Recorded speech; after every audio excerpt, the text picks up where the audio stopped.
Hi guys, আমি সকালে ঘুম থেকে উঠে বাড়ির যাবো তাই রেডি হলাম। বিছনা টিছনা সব গুটে গাটে লাইট টাইট অফ করে রুমের তালা দিলাম।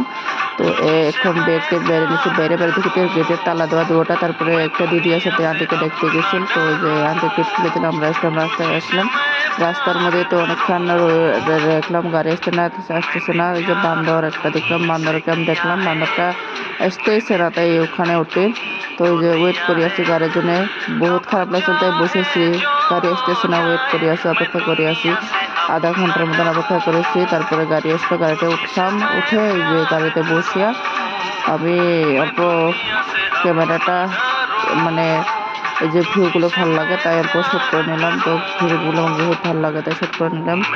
তো আমার বাড়ি থেকে এখানে আসতে 5 ঘন্টা রাস্তা। তারপরে আমি নামলাম, নামে টোটোর থেকে টেম্পুতে উঠলাম, টেম্পু থেকে উঠে তো যাইতেছি। যে দেখেন রোডগুলো ভালো লাগে, মেলা দিনের নিজের গ্রামে আসলাম। তো এখানে জিজুকে দেখে হাই দিয়েছিলাম। তারপরে এই যে ফাইনালি আমি আমার বাড়ির কাছাকাছি আসলাম। তো এখানে বাড়ি পাইলাম। এই যে আমার মা আমার জন্য খারাপ হয়ে আছে। এই যে বাড়িতে আসলাম, মাসে আব্বা বাজার থেকে মাংস নিয়েছে, এসব আমি এলো কাটাকাটি করে ইফতার মারলাম।